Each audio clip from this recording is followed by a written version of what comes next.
Today we are going to discuss our first Dark Aether storyline video, where it's just me talking about the video, which is something I haven't done in a while, even with the original Aether storyline. So something fun to get back into. But today what I want to focus on are a couple of the audio logs that we collected inside the Maschine. Now, the ones I'm going to be focusing on are going to be Dark Aether audios, two specifically, because these two are the ones that I find most interesting. But then there's also a third one that I wanted to talk about, but I just feel like it didn't fit in this video, so we'll talk about that in a separate video in the future. But for today, I'm going to be pointing out these two and explaining how these radios are our first connection outside of Samantha Maxis to the original Aether multiverse, and it's kind of showing us exactly what connections are there, and it's quite exciting seeing this, and it's interesting to see what potentially they could be doing with this in the future, and it's going to be fun. But to start this all off with, I want to play for you guys one of the two radios we're going to be discussing here, which, by the way, if you guys haven't heard all of the radios, I have a video just playing every single one of them. There'll be a link on screen right now. You can check on that and listen to all of them. But for now, I'll play you guys Lost Souls Alice. I hope someone out there can hear this. I'm not quite certain this device even works. You see, I'm an historian. I was touring ancient sites in Peru when it all went dark. Suddenly, I'm in this jigsaw landscape. This hodgepodge of creatures and artifacts, like a collision of cultures and eras. I've seen medieval structures alongside 21st century buildings. I've seen ancient storybook creatures and mechanical monsters straight from a science fiction novel. And the thought I cannot seem to shake now is that the universe has a dumping ground for things that go bump in the night. Others I've encountered assume this is hell, but it's worse. It's the dustbin of history. It's the rubbish dump of time. When the universe is through with you, this is your final stop. So this radio is obviously quite interesting for many different reasons, and obviously this radio has the same themes as all the Lost Souls audio that you get from the Dark Aether, and they all have that similar thing. Someone who was trapped inside the Dark Aether, and they've been trapped there and just like trying to understand the situation they are currently in. That's pretty much all of them. But one thing that is unique about this one is this tells us an exact location where this person was to how they got trapped in the Dark Aether, because we have other ones that explain how they got trapped in Dark Aether by just approaching a bright light. It's like that's super vague, but at least this one is giving us something like an ancient site in Peru, which is interesting because the thing is that there are a lot of ancient sites in Peru, and I tried looking through them, just trying to find something of relevance. I just couldn't currently. I'll continue looking through it, but currently I can't find any major connection to what at least we can find to the, anything, some ancient sites in Peru. But overall, that is something to keep note of. But regardless, the main reason I bring up this radio is because of what she mentions that she sees when she goes into this Dark Aether and is trapped here. And you guys may figure out what's going on here. It has to do with the line where she says, "I've seen medieval structures alongside 21st century buildings. I've seen ancient storybook creatures, and mechanical monsters straight out of science fiction novels." Now, let's break those down one by one, and I think you guys can know what we're going with here. So the first thing she says, "I've seen medieval structures." Does that remind you of anything? Maybe the Rise and Drake?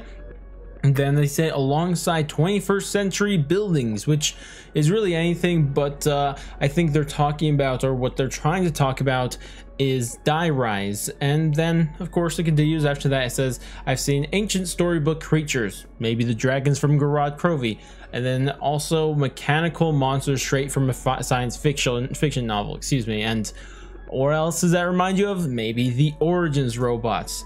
And this is actually quite interesting, but it's something we've kind of known about, and it really gets you questioning more about the Dark Aether, because if you guys remember the end of Tog of Toten, that is where Nikolai banished all corruption to the Dark Aether. So it makes sense that we're seeing all of these things, or at least hearing that someone is seeing all these things that Nikolai banished to the Dark Aether being in the Dark Aether. I mean, that makes perfect sense, and this is that one major connection between these two places, these two universes or stories that were being told between the Aether and between the Dark Aether, and that we are seeing the connection is quite literally the Dark Aether, because this is where everything from the original Aether universe was banished to. But now, instead of just being banished to, the Dark Aether has been reopened, and in fact we enter into the Dark Aether and Die Maschine. So this whole thing is very, very interesting, and this leads a lot of possibilities for things from the previous Aether story to continue to creep its way into the Dark Aether universe, and it's our first major connection between these two stories. But as the radio continued, obviously she pretty much gets exactly with what in the heck the Dark Aether is, because she suspects that the Dark Aether is a dumping ground for the universe when the universe is done with you, and she got that perfectly correct. And it's you know, cool stuff here that we're seeing these things. Now, the main thing that I find questionable about this is still the ancient cities or whatever ancient places in Peru. I still think that's probably going to come back in the future, but overall the main reason I want to talk about that is because of that connection, how we see the Origins robot return, and we see the medieval castles, the 21st century buildings and stuff like that. It's all very interesting, but this all continues with another radio, and one that potentially isn't as obvious as in, I guess, in the idea of significance, but this one I think is super interesting and continuing that idea of the Dark Aether and its effect on things that enter into it. So I'm going to go ahead and play you guys The Lost Souls, this one instead of Ellis being Barbara. Confession time. This one's gonna sound a little nutsoid, but stay with me. Please, stay with me. So, I've noticed that ever since I landed in this place, well, I've noticed some changes in me physically, and hey, I am not crazy. Do not call me crazy, but mentally, too. Bad enough when my skin started to wither. I look part alligator. My nails are growing like crazy, and my teeth. What worries me more is how calm I am about it. I mean, at first I panicked, but the more I change, the less I mind. Plus, I am not as afraid of things I run into. I even... Don't judge me. Don't you judge me. I've eaten one or two of them. I go to eat something. Anyway, I don't know if it's the fog or those glowy crystal things, but this place changes you. Not all at once, but I don't think I could go back now, even if I knew how.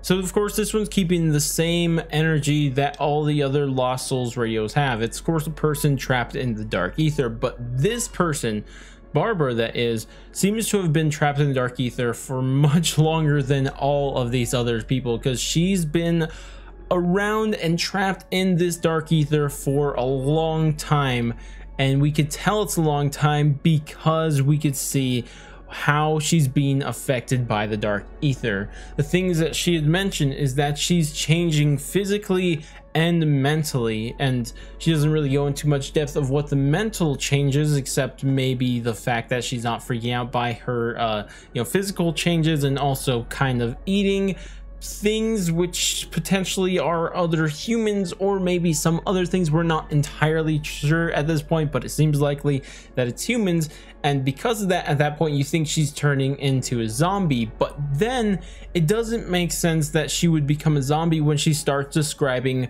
her appearance that are changing, because she says that her skin is part alligator, so you know, kind of what, I forget the name for that, like scaly, I guess. Not really scales, but you guys know what alligator, you know, bodies are made of. They're very rough and they're very, you know, just alligator like. And then she also mentions her nails are growing like crazy and her teeth. And this, when I originally heard it, excuse me, I instantly had a huge connection to something we had seen in the past in the Aether storyline. And that's none other than the Apothecans and the Keepers. Because you think about both of these things, they look very similar, so they're kind of going back and forth. But you can see both of them, they both seem to have scaly skin. Like both of them, they have that scaly skin to them, the alligator-like skin. They also both have very sharp and pointy teeth. And then for at least the Keepers, this is only one thing to the Keepers, they do have very long and pointy nails. And this is extremely interesting to see this, because we do know for a fact, based on the Aether storyline, they did tell us if you spend too much time in the Dark Aether, it changes you. Because we do remember in the beginning, right, when there was the original war between the Keepers and the Apothecans, of course the Keepers won and banished the Apothecans, I guess, to the Dark Aether. And originally they looked exactly like each other, because the difference between the Keepers and the Apothecans is that one meddled with the Dark Aether and got corrupted by it, and that was it. They're just corrupted by the Dark Aether, did not physically change. And the only change in appearance, it wasn't until they were trapped in the Dark Aether for eons, as the Chronorium said, and that's how they became the way they are. And this is also the reason why we could tell that Barbara has been trapped in the Dark Aether for an extended period of time, because her appearance is also changing. And this is something that we had seen in the past, like I just mentioned, and we see that it's happening currently with Barbara. And it is very interesting, because this is something we have not really seen what would happen if a human was trapped in the Dark Aether, right? Like we've seen, obviously, the Keepers or Apothecans, they originally look like Keepers, but when they stayed there too long, they became, you know, these, you know, they're very squid-like instead of being their original, you know, type of looking, however Keepers look.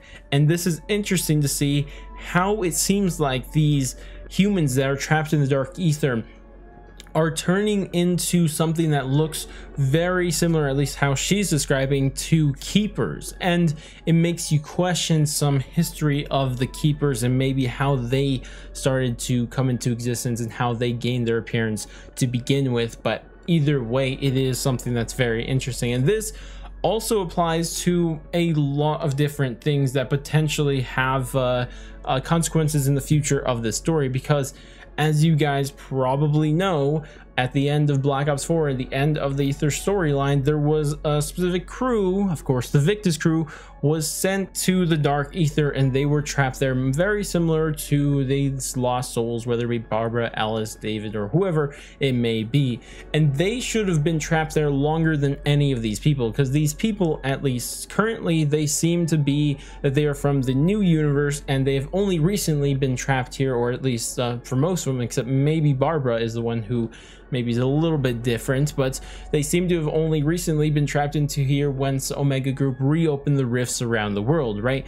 That's what seems to be going on. But of course, this brings the question back to the people that should have been trapped in here longer than anybody else, of course, being the Victus crew. Stullinger, Misty, Russman, and Marlton. They've been trapped in here ever since the new universe was made. So what has become of them, assuming they are still alive? If they are they even human anymore? Or have they turned into something else? Maybe they became something very similar to Keeper, or maybe even became a Keeper themselves. I am not entirely sure. Either way, these are probably the most interesting things currently that we could currently discuss in such detail right now that we've got from the Dark Aether storyline. And it's getting me interested in this story, because inside the game and without the playable characters, it kind of hurt it, but this right here and these radios, especially these Lost Soul radios, have got me super interested in the storyline. and it gets my brain running and gets me wanting to look up every single possible ancient place in Peru that maybe Ellis could have went to and try to figure it out from there. But either way, guys, I'd love to hear your guys' thoughts and opinions on everything we've talked about today, whether it be Barbara, Ellis, Victus, the Keepers, I guess the Origins robots being back, I mean, just anything we talked about in this video. I'd love to hear your thoughts and opinions on it down in the comments, because this is what I find to be interesting inside the zombie storyline, and this is the stuff I live for inside the zombie storyline, the stuff that we have to discuss and really go big brain to try to figure out what's going on. But regardless, that's about it for me. Hopefully you guys did enjoy this video. If you guys did, I would appreciate a like, subscribe, bell, share, and all that great stuff. But I'm going to go, and I'll catch you guys next stream, video, or wherever the heck it may be, and laters, guys.